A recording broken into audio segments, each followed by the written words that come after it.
Pernah nggak sih Anda bertanya-tanya, di tengah semua kekuasaan politik dan ekonomi modern, siapa yang sebetulnya pegang kendali? Nah, kali ini kita akan menyelami sebuah argumen teologis yang sangat provokatif tentang krisis kekuasaan di zaman kita. Pertanyaan ini langsung menusuk ke jantung persoalan kan? Coba deh kita lihat sekeliling. Manusia membangun gedung-gedung raksasa, mengendalikan ekonomi global, mengerahkan militer yang canggih. Nah, di tengah semua itu, pertanyaannya, di mana kekuasaan Tuhan yang katanya maha kuasa? Ini benar-benar menantang cara kita melihat dunia. Untuk menjawab itu, kita harus mulai dari fondasi teologisnya, yaitu keyakinan bahwa kekuasaan sejati, kedaulatan tertinggi, itu pada hakikatnya bukan milik presiden, bukan milik korporasi, bukan juga milik para jenderal. Semua itu pada akhirnya adalah milik Tuhan. Nah, disinilah letak diagnosis utamanya. Jadi masalahnya bukan karena manusia modern terang-terangan menolak Tuhan. Bukan itu, tapi karena Tuhan secara struktural dan halus disingkirkan dari panggung utama kehidupan kita. Gini cara kerjanya. Tuhan itu seolah-olah cuma boleh ada di ruang pribadi. Silahkan beribadah di rumah, di masjid, di gereja. Tapi begitu kita masuk ke ranah publik, ngomongin ekonomi, hukum, politik luar negeri, otoritas Tuhan seolah-olah jadi nggak relevan lagi. Dia seperti dipensiunkan dari urusan dunia. Tentu saja, alam semesta ini kan nggak suka kekosongan, ya? Kalau peran Tuhan sebagai otoritas tertinggi dicabut dari ruang publik, pasti ada sesuatu yang lain yang akan mengisi kekosongan itu. Pertanyaannya, apa? Jawabannya adalah berhala-berhala versi modern. Bukan lagi patung dari batu atau kayu, tapi justru sistem buatan manusia itu sendiri. Kekuatan pasar, hegemoni militer, kepentingan nasional, inilah yang sekarang kita puja, kita layani, dan kita takuti melebihi apapun. Oke, untuk benar-benar paham seberapa dalam penggantian ini terjadi, kita perlu bedah 3 peran kunci Tuhan yang sekarang posisinya telah direbut. Yang pertama adalah Rob, yaitu sang pengatur yang menetapkan hukum dan tatanan alam semesta. Lalu yang kedua ada peran sebagai Malik, yaitu sang penguasa mutlak.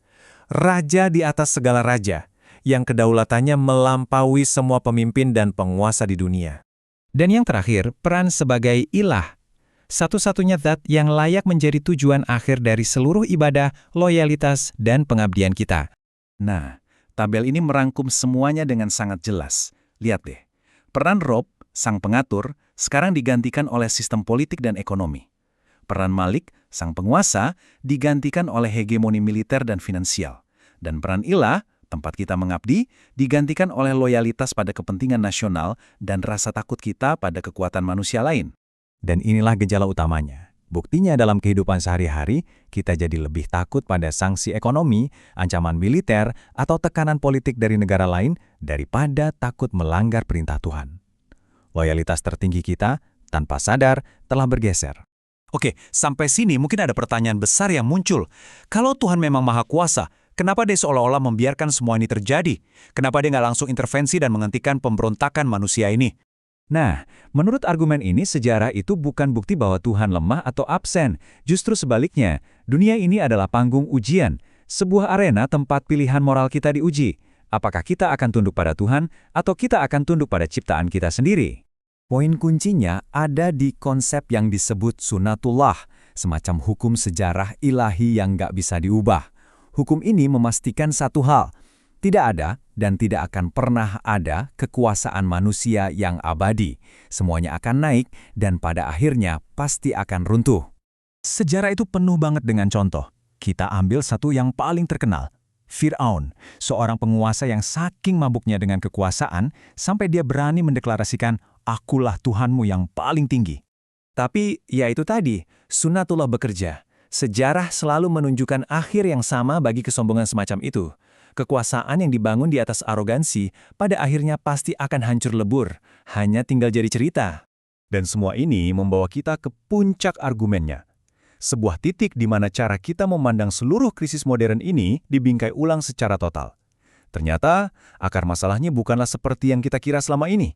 Jadi begini, pandangan umum selalu bilang, ini krisis ekonomi, krisis politik, krisis teknologi.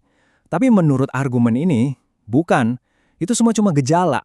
Akar masalah yang sesungguhnya adalah krisis tauhid. Krisis pengakuan kita terhadap Tuhan. Dan tauhid di sini artinya bukan sekedar percaya Tuhan itu satu. Jauh lebih dalam dari itu.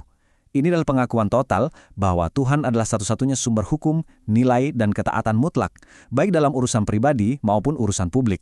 Jadi, inti dari krisis spiritual ini, menurut sumbernya, adalah kegagalan kita sebagai manusia untuk mengagungkan Tuhan dengan pengagungan yang semestinya.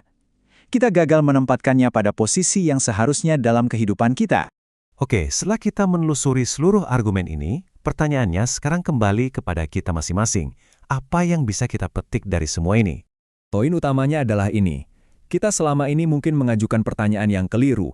Bertanya, apakah Tuhan masih memegang kendali, itu sudah salah dari dasarnya, karena jawabannya sudah pasti, ya, Dia selalu memegang kendali. Jadi, pertanyaannya sesungguhnya bukan ditujukan kepada Tuhan, tapi kepada diri kita sendiri. Pertanyaannya adalah, sudahkah kita benar-benar menjadikan Tuhan sebagai sang pengatur, sang penguasa, dan satu-satunya tujuan dalam seluruh aspek hidup kita? Dan kita akhiri dengan pemikiran yang provokatif ini. Mungkin krisis global yang kita saksikan sekarang ini, pada hakikatnya adalah sebuah undangan dari Tuhan bagi kita, umat manusia, untuk memilih. Apakah kita akan terus bermain menjadi Tuhan di bumi ini, atau kita akan kembali pada fitrah kita sebagai hambanya?